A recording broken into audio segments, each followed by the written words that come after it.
Hi and welcome to this new video on MyAniMATE3 features. So we're going to take a look at the Animation Import tab today. So this is going to be quite easy and yeah, pretty straightforward, I think. And yeah, we have just two features, but I guess they could be pretty interesting to go through. So we have support for importing animations in BVH format and in SL in the Second Life .anim proprietary format, which is a really new and I guess very welcome addition to the toolsets of MyAniMate. So yeah, let's go ahead and as usual, we're going to set a path here. Now, if you want to experiment with this for yourself, I would suggest to go to GitHub and look for the Bandai Namco Research Motion Dataset, which is a public repository where you can grab a lot of BVH files, so basically research on motion capture on BVH format that is free to download and most likely to use as well. I should check on that detail in the license, but for your own research and experimentation purpose, it's completely fine. Now, these BVH files are in their proprietary format. It doesn't really mean that they are exactly like a Second Life skeleton. And for this reason, I created a set of automated recognition kind of uh, procedures within the feature itself that should help with compatibility in any case. Okay, so I'm going to grab this dataset path, and instead of browsing this time, I'm just going to paste it there. All right. Oh, sorry. Okay. Browse. And yeah, I forgot that Maya and its selectors here are not that forgiving. So, okay, documents, GitHub, Bandai Namco, dataset, motion dataset, data. And here we have all of the BVH files that are contained there. Cool. So let's grab something like this one. I think anything goes. Let's see the size. This is pretty small. Okay, so the bigger it is, the longer it may take to, parse and create things and, yeah, basically get the skeleton with the animation ready for use. So let's try with this small one. And this is intelligent enough to recognize that it is a BVH file and the BVH animation settings become available. As soon as it's no longer a BVH file there, that gets disabled.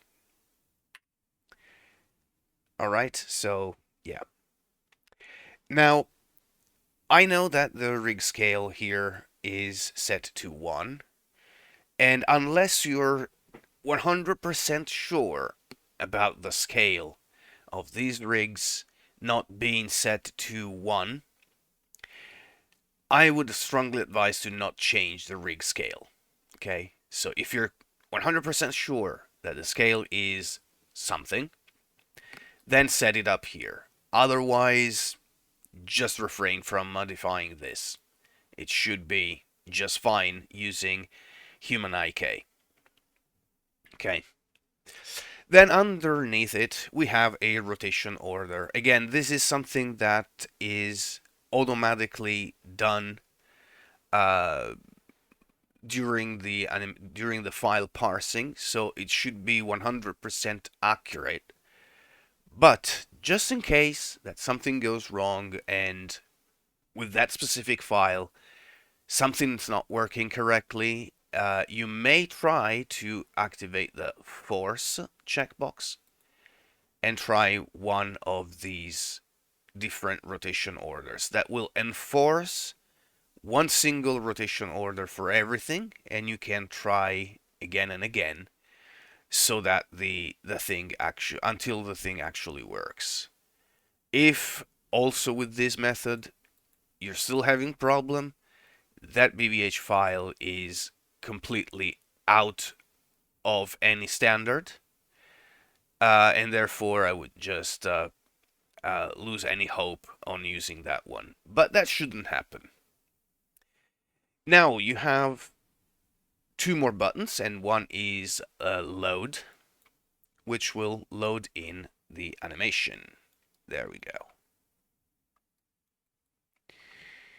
And maybe it's a good idea to select the hierarchy and make the joints slightly bigger so that it's not just a super thin stickman kind of figure, so that you see that there is an actual skeleton there. Now you would ask, oh, why is it laying down? Because BVH is basically based on the assumption that the scene is always y-axis up. And therefore we have a group here that we can easily rotate to match whatever we need that to be for our use. Leave it laying around for a few minutes longer, okay? And let's take a look at the other feature, which is the reload. So when you want to reload the animation, just make sure that you're selecting the group and hit on the reload button, and that will reload the file, not creating a new skeleton. The skeleton will still be the same, right? But it will reload whatever is the thing. If you know that your data set is always using the same exact joint nomenclature, so the skeleton is always the same, basically, you can use the reload button to browse and grab another.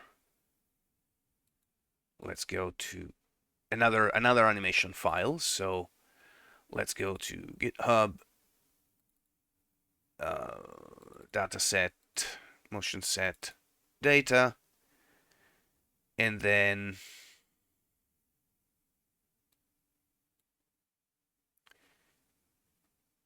dense short. Let's take a dense short. Dense long is 5 megabytes, so that would take a little bit more time to load. So let's take a dense short, which is like the half. Open and then reload. You see here we have a progress bar. It's 2 megabytes file, so the parsing is going to take slightly longer. So let's wait for its completion. And we should see the animation being updated to the new animation. The group name will not be updated, unfortunately. But you can do that manually. It doesn't really matter. So, yeah. Let's wait for it to complete.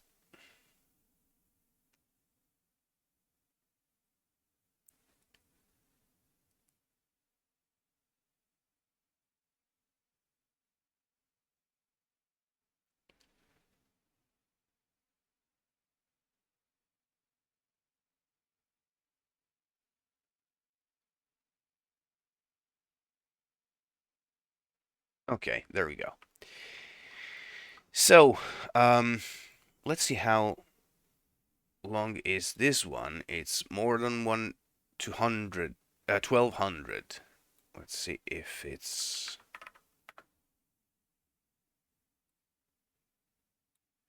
Whoa, so much longer. Okay, so this is 1900 frames. 1900. There we go. And so this animation, okay, it's there. All right.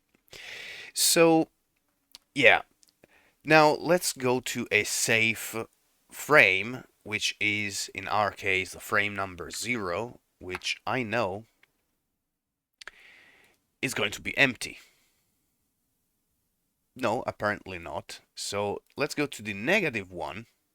So -1 instead of 0. -1. Okay, now that one's empty. Let's go to an empty frame there. And let's prepare this to be transferred over to our character. Now, what happens if I just grab everything with select hierarchy and zero out all of the rotations? Yay, BVH standard. So it's not really useful to retrieve a T-pose, which is one of the standards for the Second Life avatar. So if you zero out everything, or you go to the frame 0, most likely that's the thing, you will find the avatar at T-pose. So all the procedure that we're going to do next is not something that you would be doing if you're using BVH files for Second Life. But I guess that's not always the case, and you may want to have BVH files from other applications. And so the T-pose at the very beginning is most likely not going to be there. So I'm going to grab the pelvis, that's called hips in this case, and I'm going to zero out its position. All right, and then from the top view,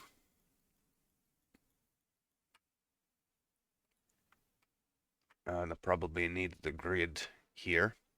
From the top view, I'm going to place it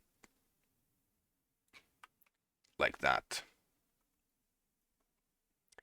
so that this joint here is actually going to, you know, touch the ground.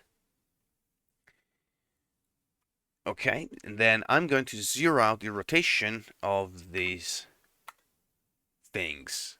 And you see that it's going the other way around. Not really a problem at that point, because since it's at 0, so it's basically completely straight. Not really straight, but yeah, you know it. Let's go to rotate it by 180 degrees. Let's take a look at the rotation of this.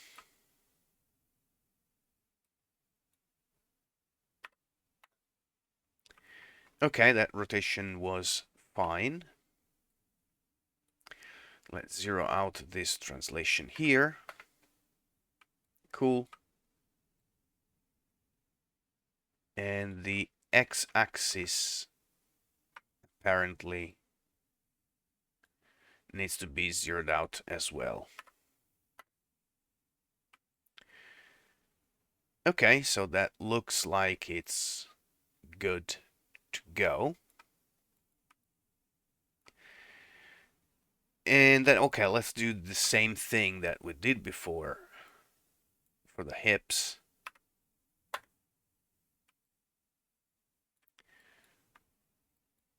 Let's zero out everything. That's super bad.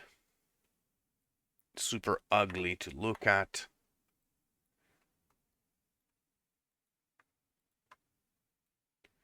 Let's zero out everything that we can on the leg, also on the foot.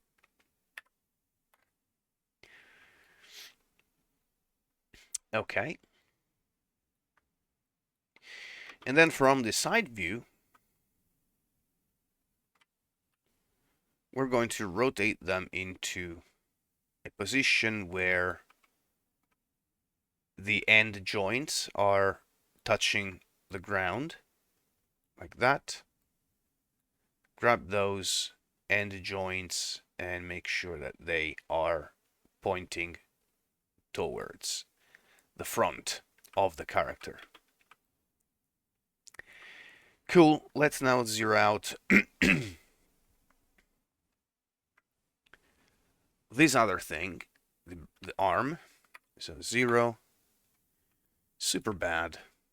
Let's grab this. 90 degrees there. So minus 90. Do the same thing.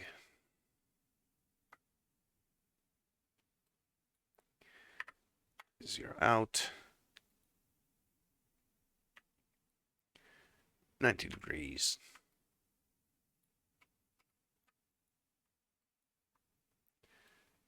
Zero these out as well. Ouch! Okay, we cannot zero those out.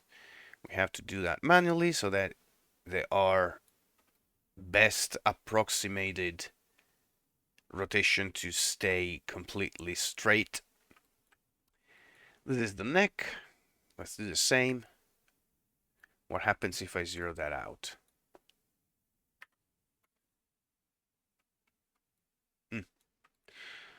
That kind of worked. And let's zero that out. Now, the next thing to do is to save this pose at the -1.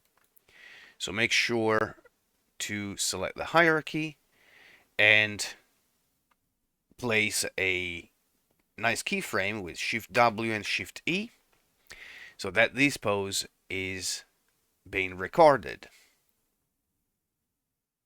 Okay, so we can always go back there. Now, just as a last test to see whether our rotations were put correctly, let's add some objects to the joints to indicate which side is the front. Because we did some rotations to make the T-pose, but we cannot be actually sure that that pose is actually correct or that is, you know, flipped the wrong way around. So to make things easier, let's create some objects to identify the front of every single joint of those, and in case fix before going into human IK and characterizing the skeleton. So what I'm gonna do is to create a cube and make it longer in one direction. And I want to taper it so that it's like an arrow that points in a certain direction. And then also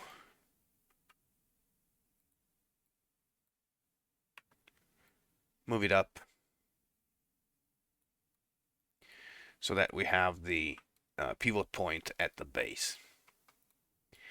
All right, now I'm going to clone that and I'm going to parent it under every single copy of this is going to be parented under the main joints that we have rotated before.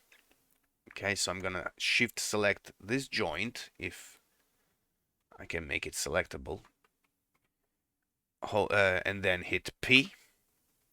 so that this object is now parented under that hip joint. And I want to zero out, translate, and rotate. So as you can see, fortunately, this thing is pointing, it's forward. Now let's make a duplicate of this and parent it to the other leg and zero out.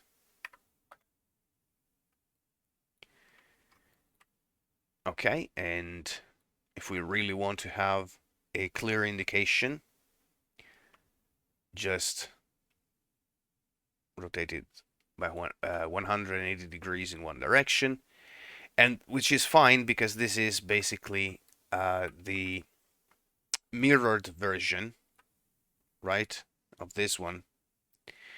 And so, yeah, I just adjusted it so that we can identify whether this is the actual front. Now we're gonna do the same thing with the clavicles, because those are the joints that we have manipulated earlier. So duplicate again, P, zero out, take the other one, shift select the joint, P, zero out.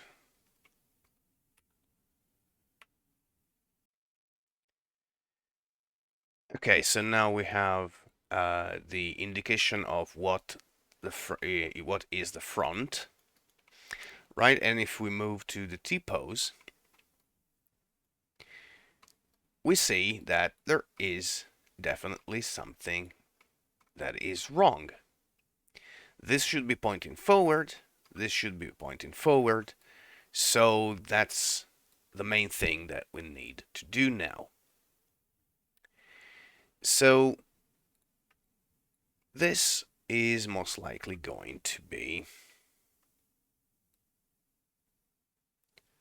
just this direction. And this rotate here probably is just the negative version of that.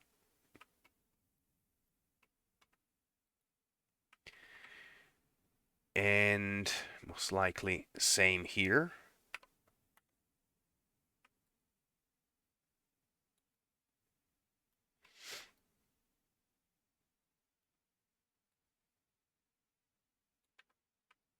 All right.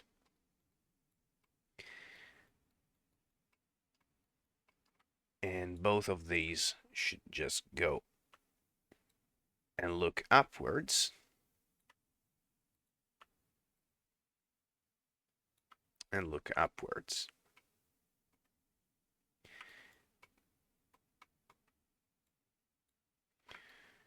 So now let's update the pose. Shift W, Shift E. And now we have this pose here.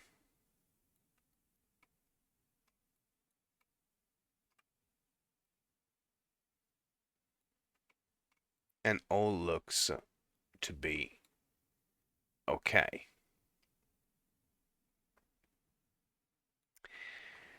Okie dokes. So let's grab the markers that we have here and delete them. Okay, we can move on to the human IK characterization. So human IK, and we're going to create a new character definition. So let's begin with the pelvis. So I double click on the hips, select the hips. Cool, it's green. First spine, double click there and select that one. Then we need a second spine that is not shown over here, and that should be this one, right? So here we have the spine view, where the very first one is still outside, Okay, so starting from the bottom, even if it's not at this location on the body, okay, start always from the bottom, double click, and grab that one. We can get out of there. Cool. Then neck. The neck is not visible. You have to open it. We can have multiple neck joints. Just double click on the very first at the bottom and select the neck. Cool. Head. That's where it is. Now for the clavicle, we may have more than one, but here we only have one. So double click on the very first of the two in those that are available and grab that. It didn't grab the other side, unfortunately, so let's do that. Now for the arm, we double click on that, grab the arm, and this time is grabbing the other side. Cool, so less work to do. Double click on the forearm, grab the other way, the other side as well. Cool. Let's do the hand. Fine. That's the left side. Let's grab the left side. Good. Shin. Good. Foot. That one. Now for the last joint, let's go into the thing.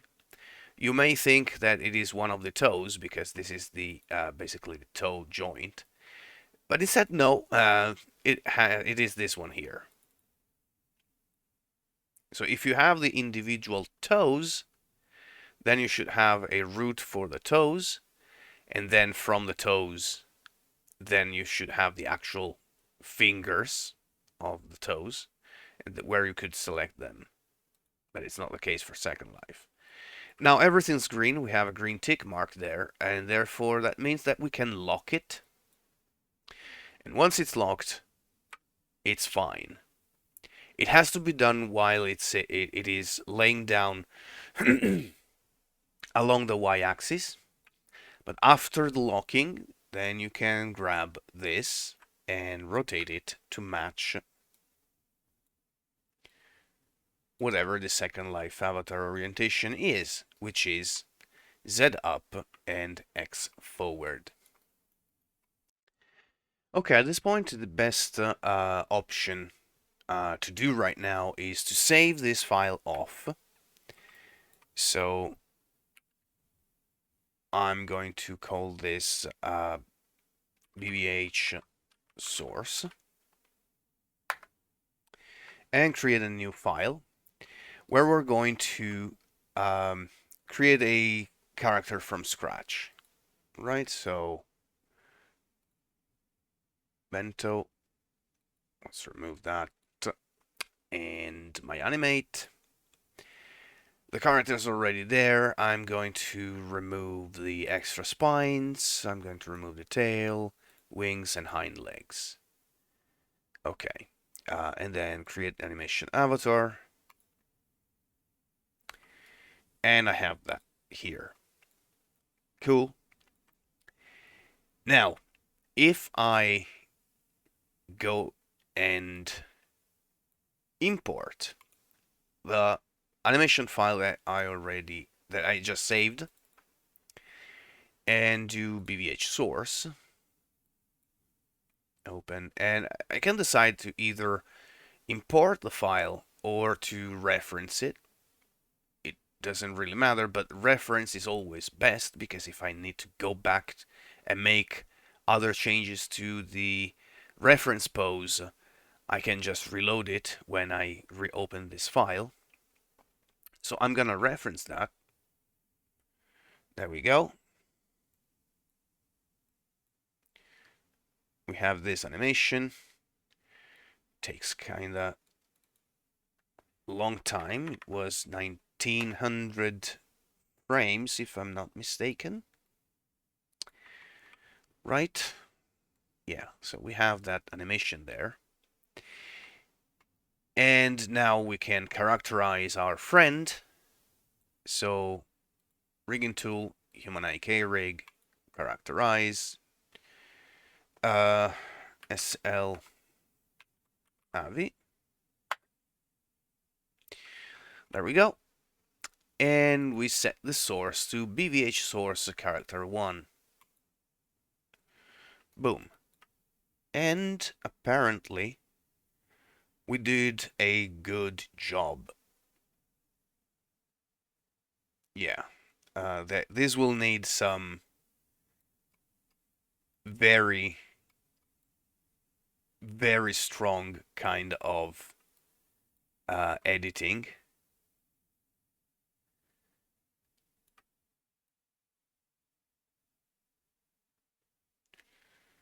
But basically the motion capture data is... How do you even do this kind of movement here? You must be Jackie Chan. But anyway, there are some imperfections, unfortunately, that maybe we can alleviate by zeroing out the group animation. Maybe not.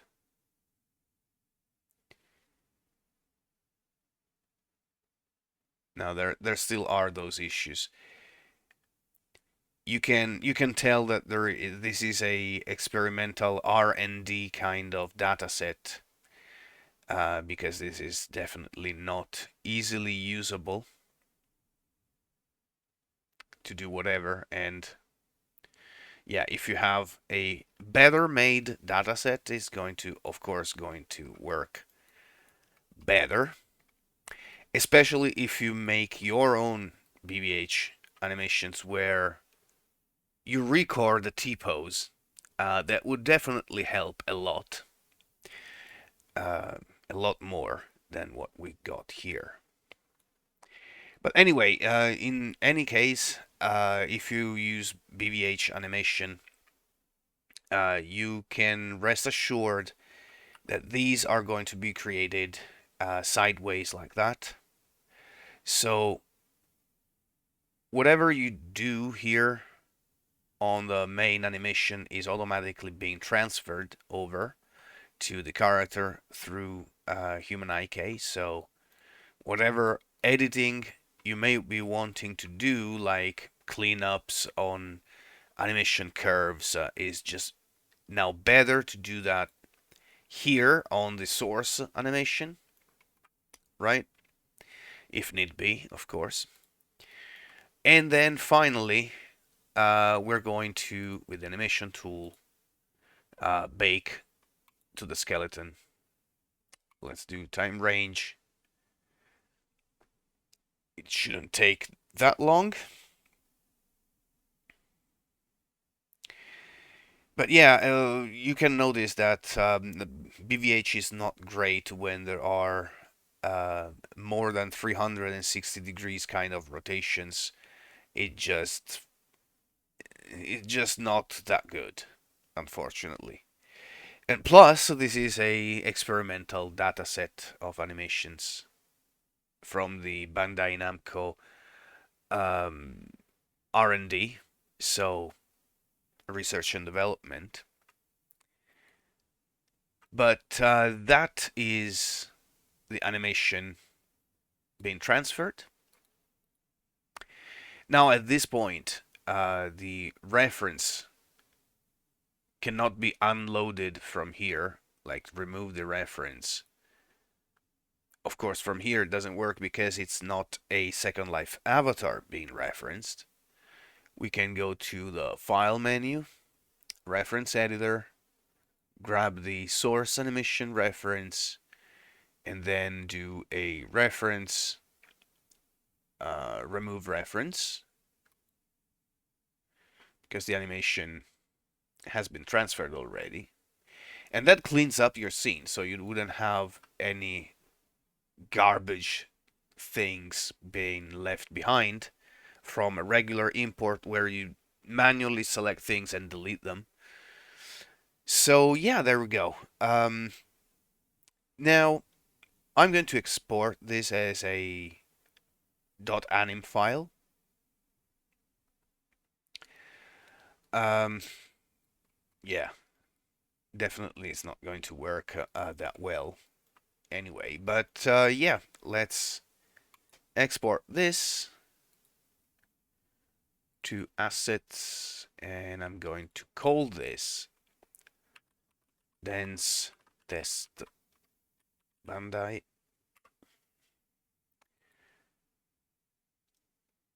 Start frame 1, 1900. All rest is not really interesting, and therefore let's select that one and export the animation.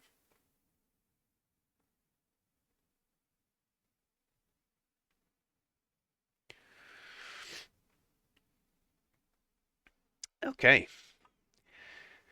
so the animation was exported correctly. We can take a look at the log here. Included joints for the rotation, all of these, position just the pelvis as it should be. So cool. We're going to the animation tools, and I'm going to remove the animation. And so yes.